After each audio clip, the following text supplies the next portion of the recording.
What if everything we've been taught about love and relationships is wrong? What if the qualities that we have been praised for, our ability to give, our ability to sacrifice, our ability to hold everything together, are the same qualities that are making women lose themselves inside the relationships? That's the premise of my third book. It's called The Relationship Illusion: How Smart Women Lose Themselves in Love and How to Stop. Here's a copy.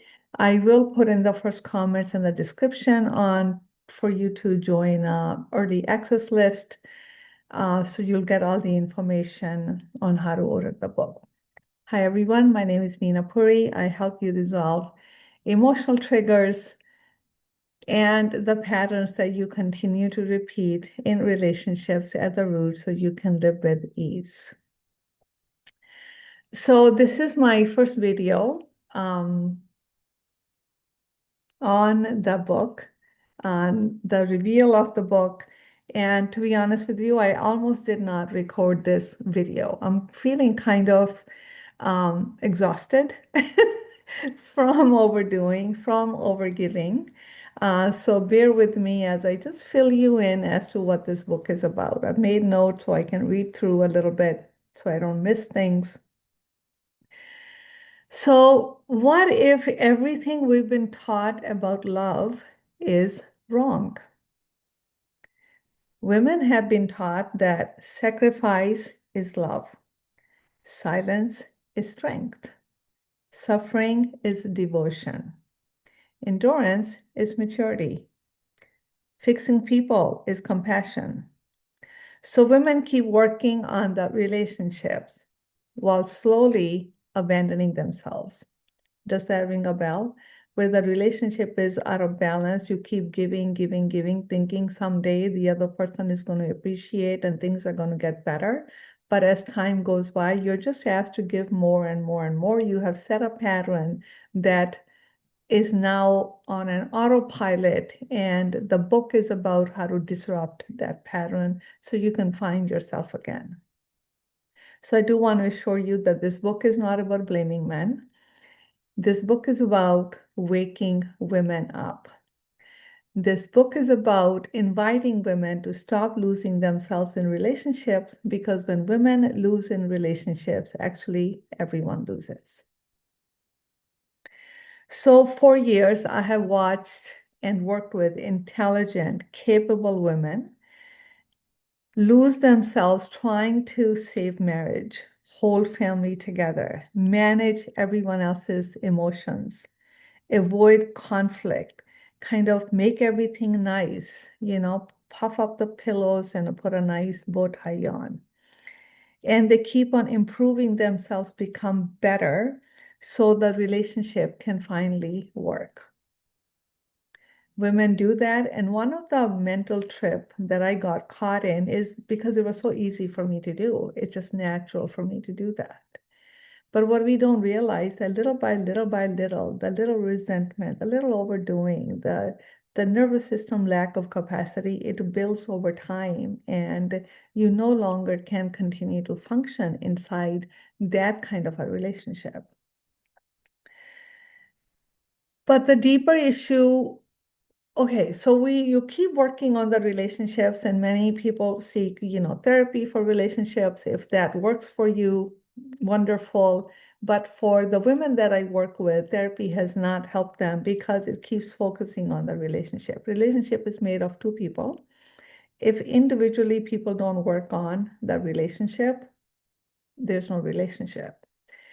So instead of working on the relationship, the book is about going underneath your behaviors, your expectations, your thinking on what this relationship should be or is, and what is your role inside it, and unpacking that so you can come home to yourself, find your power.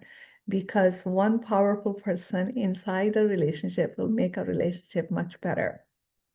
Either the relationship will cease to exist or it will become better. Either way, it's not about the relationship, it is about you. So we have for centuries, forever, we have confused intensity with intimacy. We have confused anxiety with love.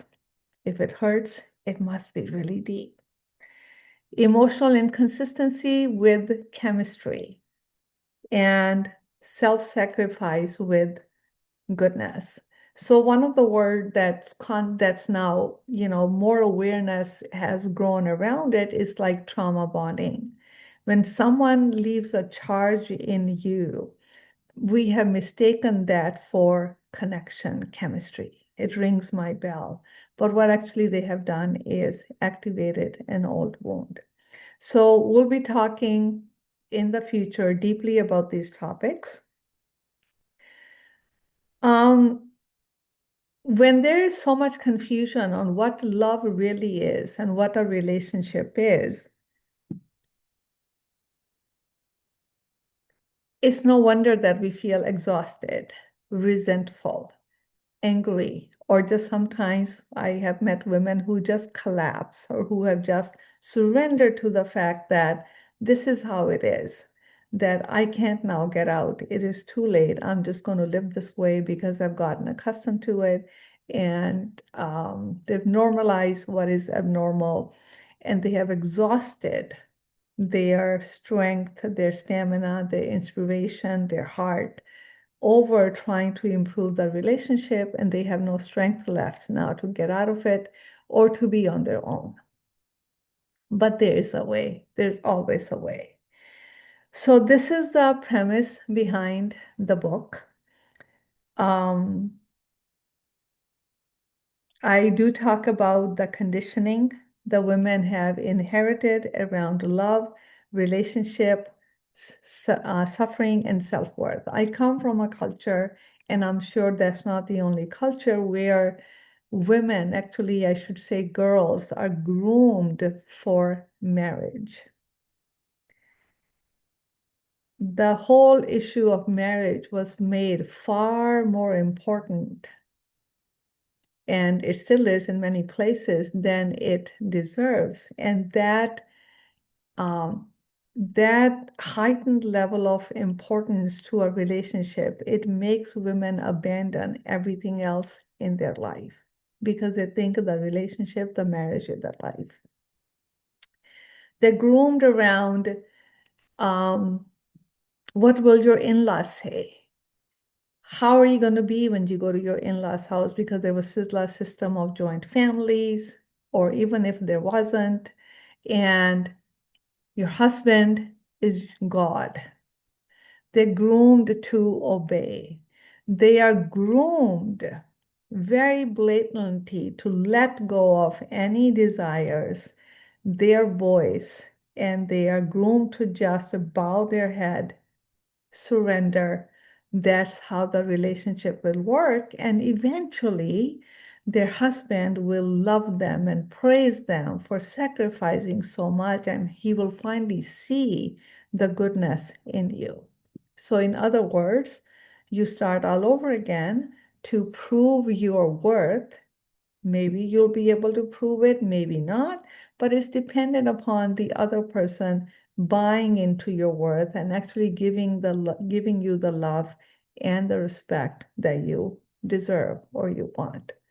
So it's pretty convoluted, and it is so conditioned that even when the mothers are not wanting to convey that message is subtly, it just transfers over to the daughters. Even when we become highly intelligent, capable, amazing women, so many women carry this pattern underneath, that they are the ones who are responsible for everyone else's emotions. That's how slowly, slowly, slowly inside the relationships, women lose their voice. They lose connection with what they truly want, and they lose themselves. So how can a relationship work when one person inside that dynamic is no longer connected to who they are.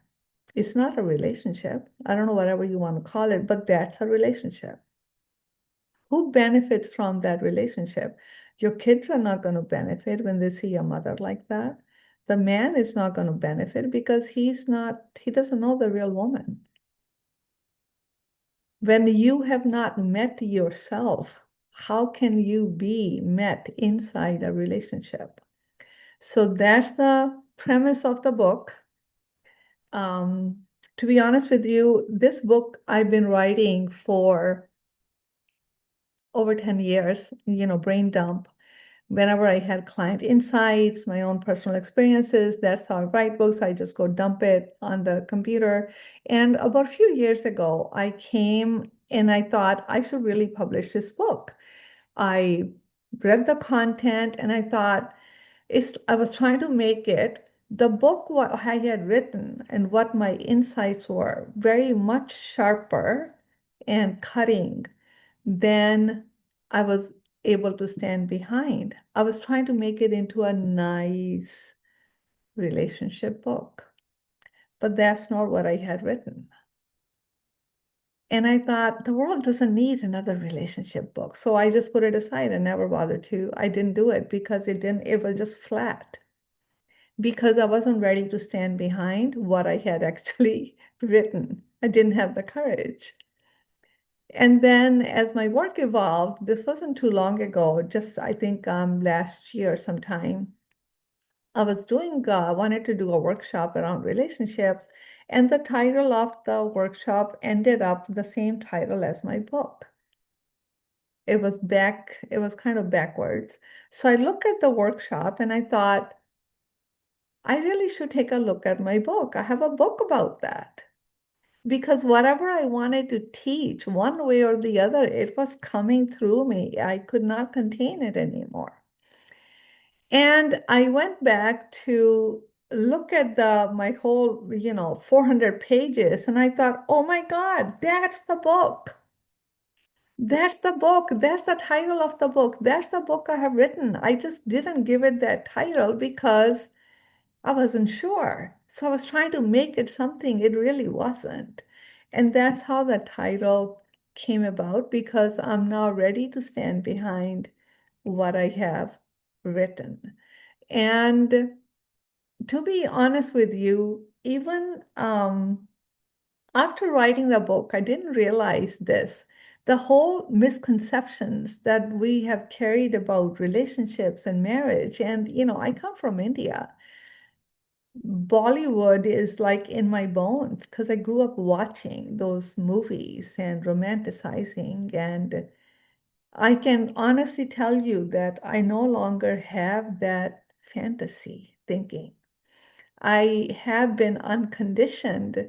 Whatever was remaining, it got unconditioned through me writing this book, placing the title on the book, and standing behind it. And now it just feels so much more clearer, solid. It feels like me. It feels real. There's no rose-colored glasses on my eyes.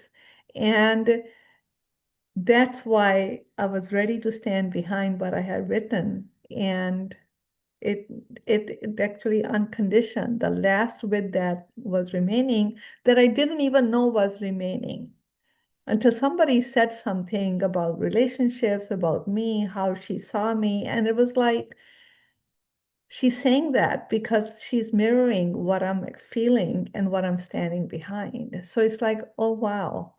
Subtly but profoundly, publishing the book, standing behind it, changed me, unconditioned me totally as well. So I am really excited to have conversations around this book. I hope that it helps many, many, many, many women. So again, this book is not a relationship advice or teaching you how to save your marriage. This book is not blaming men. This book is about an invitation. I'm asking you to wake up to your worth, to wake up to who you really are. Women have created worlds. We give birth to children. That alone makes us powerful, powerful beyond words. But we take that lightly. We take that power lightly and we diminish it, or along the way, society diminishes it because actually they can't stand our power. But we're not just, power rah, rah, rah into your face, but we can use that power to channel that power to awaken to our worth, to the truth of who we are. And that can only improve any relationships that are around you. That can only be the good for everyone else. So that's what this book is about. Thank you for listening to my story. I'm really excited now that I started talking about it. So I will have a list for you where you can get early access, and I'm going to be doing some book launch that you can be a part of. So be sure to click that link, join the early access list so you get access to how to order the book, what is this whole book launch sessions are going to be all about, so you become part of the conversation. If you are truly, truly ready to not just consume more content, because reading this book is not going to change you if you don't want it to change you. Reading this book is going to open your eyes up to something the way that you may not have thought about before. But the real shift really happens when you're willing to transform, and that's the deeper work.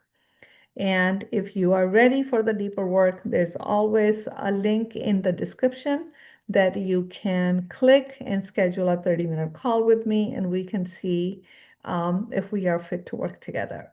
So I'm really excited. I hope that you are too. And soon I will be sharing more. Thanks so much for tuning in, and I'll see you at the next video. Thank you.